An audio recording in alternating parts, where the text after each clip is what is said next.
This is my take on the Phyllis Hyman play. I'm just giving you my perspective on it. Now, for me, Billie Holiday self-sabotaged her. Why do I keep saying Billie Holiday? You know why? Because most of these people who reach, some of these people who reach a certain level of stardom, they all go down the same path of drug use. So maybe that's why I'm saying Billie Holiday. But what I'm meaning to say is Phyllis Hyman. She basically self-sabotaged her own career. Number one, her ego. The severe mood swings. Now, we all have mood swings, but some people have severe mood swings. Okay? Her being late all the time and her drug use. This lady was freebasing, doing cocaine, and a heavy drinker. But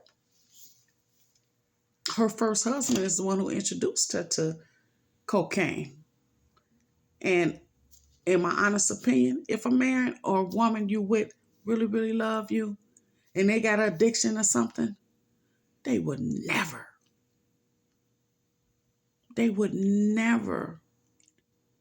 introduce you to what they're doing. They'd have enough respect for you to do it somewhere else, to do it where you can't see it. They would never allow you and push on you and introduce you to something that's going to take away from your livelihood, your future, your looks, your composure. Nobody that really loves you would do anything like that to you. So I would have to say that she was very needy as well. She needed her husband always around, and she always needed a man around that she was with. She needed them to be with her in the studio, here, there. And that's another form of control because you need to keep your eyes on the person, right? But it would eventually come that they both were disloyal to one another and had outside affairs.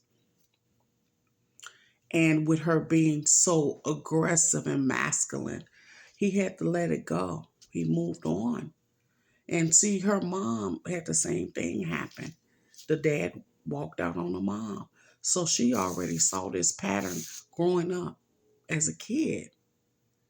And it just ended up bleeding into her own life, this same type of behavior and circumstances. And the men loved her dearly and deeply. But again, the severe mood swings, the freebasing more and more regularly, the depression that she wasn't addressing, because deep down, that's really what the problem was. But she was pain killing it with the medicine and with the alcohol, right? But not, over time, after a while, one of the last men she was with convinced her to go into treatment. And she did well for a nice little amount of time. But she was in debt to Arista Records. Clive Davis gave up on her. And that's how we found out about Whitney Houston. He was trying to take Phyllis Hyman to that level that Whitney Houston, prior to Whitney Houston being discovered. He saw other things for Phyllis, things that would catapult her into success, enormous success, right? Gargantuan, right? But she saw herself blues. She liked to do plays, and they weren't paying much. So again, she was in her own way. And they touched on a real brief of her also loving women and having a endearment toward women and sexual involvement with women. So she was bi-curious, as I guess they would say. She liked men and women. But the thing that really, really, I think happened with her is that she died from a broken heart and she committed suicide. You know what I mean? She couldn't take it anymore. You know what I mean? And she wasn't taking her medication regularly. So the people, the ensemble cast, the singing, oh my goodness, was amazing. They had a guy doing some people, Bryce, and they had a young lady do some Angela Bofield. They had the young lady do the Whitney Houston. And then at the end, they had the star of the show put on a mini concert. So the singing was amazing. It was top tier. I really enjoyed that play. Um, but like I said, you know, I think this applies to all of us. We have to make sure that we don't self-sabotage our lives. And it don't matter how old you are. Even if you're getting up there in age, you're still living and you have a life. And so if it's devices or things that you have that's preventing you from catapulting to the next level, let it go. You know, let that stuff go and get what God has for you. Your blessing, as Mary would say, go get that blessing. Huh? Yes. So again, I was amazing. It was only a one night show here in Chicago.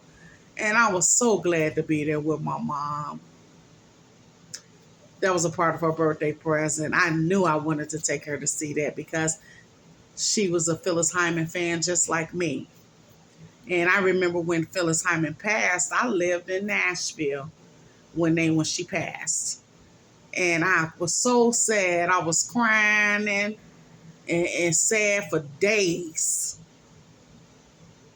I loved her. I loved that song, Living All Alone. It was just the beat, the rhythm, the journey that it took you on, just listening to that song. I used to play it over and over again. I used to have it on repeat. And Old Friend, it's so nice to feel you. Hold me again. That song there. Those were my two favorite songs that Phyllis Hyman created. Now, her songs charted, but they never charted to number one that I know of. And that was why Clive Davis, he was kind of dissatisfied in her. And that's, like I said, when he said, hey, go out there and give me some new talent. And that's when he found Whitney Houston. And he took Whitney Houston and crossed her over to pop, which is what he wanted to do with Phyllis Hyman. But Phyllis Hyman, I don't know, she wasn't wanting to really be a pop person. But then later on, retracted that statement. Oh, no, I can do it. I'll do it now. Maybe once she saw how Whitney Houston's career took off. So, like they say in the Lauryn Hill song, what you want might make you cry. What you need might pass you by if you don't catch it.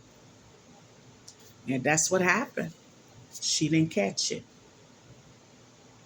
And she probably passed being in so much debt when she committed suicide. And maybe that was another reason that she committed suicide. You working to pay other people? What kind of life is that? I mean, you're not seeing a profit. Everything you got coming in is going right back out to somebody else who will want to live like that. And I mean, a lot of us, that's how we're living, right?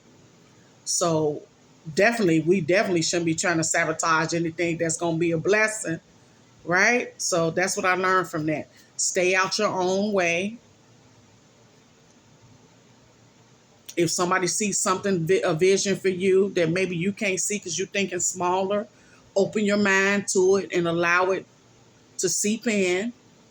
Think about it, sleep on it hard, pray about it, give it a chance, and get the most out of life that you possibly can. Right? All right, guys. Thank you. I just want to share my review with you. I know it's long, but okay. Bye. Bye. Take care. Bye.